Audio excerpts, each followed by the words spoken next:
9 मई के मुल्ज़मान के trial military courts में करने के खिलाफ तहरीक इंसाफ और उसके हामी वकला सुप्रीम कोर्ट से रजू कर रहे हैं। इनका मौक़िफ़ है कि सिविलियन का मिलिट्री कोर्ट में ट्रायल नहीं हो सकता। पाकिस्तान का आइन इस बात की इजाज़त नहीं देता कि सिविलियंस का मिलिट्री कोर्ट में ट्रायल किया जाए। तहरीक इंसाफ वकला की मदद से इस कोशिश में है कि वो अपने कारकुनों को मिलिट्री कोर्ट में ट्रायल से रोक सके, इसलिए एक वकला तहरीक चलाने की भी कोशिश की जा रही है। अब सवाल ये है कि क्या एहतजाज एसेंस में तहरीक इंसाफ की इस हवाले से पिटीशन सुप्रीम कोर्ट में सुनी जाएगी और इस पर क्या फैसला होगा? क्या सुप्रीम कोर्ट सिविलियंस की मिलिट्री कोर्ट्स में ट्रायल पर हुक्म इम्तनाई दे देगी? क्या सुप्रीम कोर्ट ये कह देगी कि जब तक इस पिटीशन का फैसला नहीं होता तब तक ट्रायल ना किया जाए? इस तरह सब ट्रायल रुक जाएंगे। क्या सुप्रीम कोर्ट पिटीशन तो सुनने का आगाज कर देगी लेकिन ट्रायल नहीं रोकेगी? ऐसा हुआ तो इसका तहरीक इंसाफ को कोई फायदा नहीं होगा। जवाब और फिर जवाबुल जवाब, केस भी सुना जाता रहेगा और सजाएं भी हो जाएंगी। इस पर शायद हुकूमत और एस्टेब्लिशमेंट को कोई एतराज नहीं होगा, हालांकि वो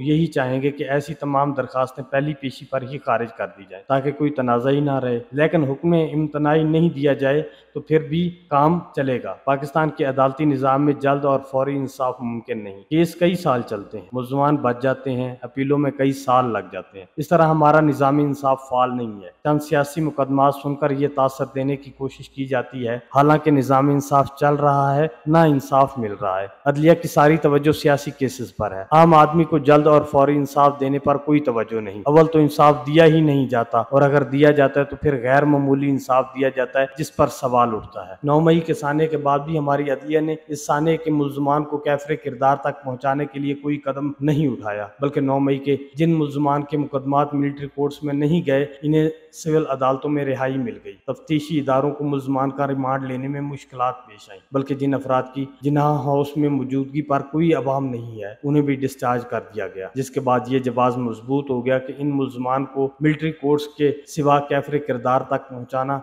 मुमकिन ही नहीं। आज तहरीक इंसाफ को सिविलियंस के मिलिट्री कोर्ट्स पर ट्रायल पर सख्त एतराज़ है, लेकिन क्या कोई तहरीक इंसाफ और उसकी क़यादत से सवाल करेगा कि इनके दौरे इक़्तिदार में सिविलियंस के मिलिट्री कोर्ट्स में ट्रायल क्यों हुए? अगर इनके दौरे इक़्तिदार में मिलिट्री कोर्ट्स पर ट्रायल जायज़ थे तो आज नाजायज़ कैसे हैं? क्या तहरीक इंसाफ और उसकी क़यादत ये सोच रखती है कि बाकी सिविलियंस के मिलिट्री कोर्ट्स में ट्रायल जायज़ हैं, सिर्फ इनके नाजायज़ हैं? ये क्या मंतक, दलील और सोच है? पाकिस्तान में सिविलियंस के मिलिट्री कोर्ट्स में ट्रायल कोई नई बात नहीं। जो सिविलियन मिलिट्री तनसीबात के हवाले से जुर्म करे इसे मिलिट्री कोर्ट में ट्रायल किया जाता है। अब तक सैकड़ों सिविलियंस को मिलिट्री कोर्ट्स में ट्रायल किया जा चुका है।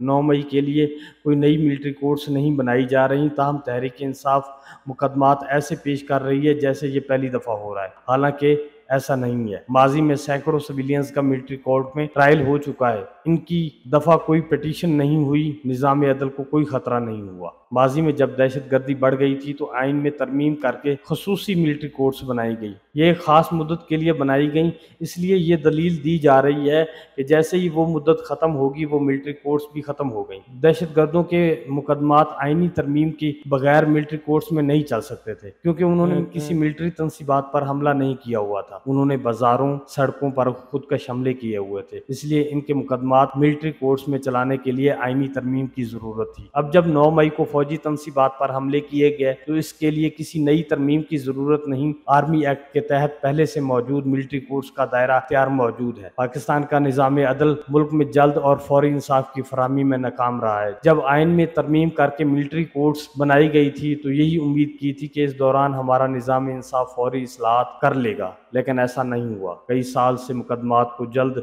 निपटाने के लिए कोई इस्लाहत नहीं की गई। तारीख पर तारीख के कल्चर का कोई हल नहीं है। मुकदमात इल्तवा के रुझान को ख़त्म करने के लिए कोई रोड मैप नहीं है, बल्कि पहले तो मातहत अदालतों में मुकदमात की ताख़ीर की बात थी, अब तो सुप्रीम कोर्ट में ज़ेर इल्तवा मुकदमात की तादाद में भी इजाफा हो गया है। मुल्क में जुराइम बढ़ने की एक वजह यह भी है कि आम राय है कि कुछ नहीं होता। जमानत के बाद अवाम की मुकदमा में दिलचस्पी ख़त्म हो जाती है। जब कई साल बाद आला अदालतें अपील का फैसला करती हैं तो हालात ही बदल चुके होते हैं। बहरहाल इस वक्त मुल्क के निज़ाम इंसाफ की जो सूरत हाल है, इसमें 9 मई के मुल्ज़मान को सज़ा देना मुमकिन ही नहीं। अगर एक बच्ची ज़ैनब के मुल्ज़म को सज़ा देने के लिए उस वक्त के चीफ जस्टिस एक्शन ले सकते हैं और चंद दिन में मुकदमे का फैसला हो सकता है, तो 9 मई के लिए भी कोई ऐसी हिदायत जारी की जा सकती हैं, लेकिन ऐसा नहीं किया गया, जिसका मतलब है कि 9 मई के वाक़यात को कोई ख़ास अहम नहीं समझा जा रहा। ایسی صورت میں ملٹری کورٹس کے سوا کوئی آپشن نہیں رہتا۔ یہی موجودہ صورتحال ہے۔ اسی لیے مجھے نہیں لگتا کہ عدلیہ ملٹری کورٹس میں ٹرائل کو روکے گی۔ وہاں ٹرائل ہوں گے، جتنی مرضی درخواستیں دے دی جائیں۔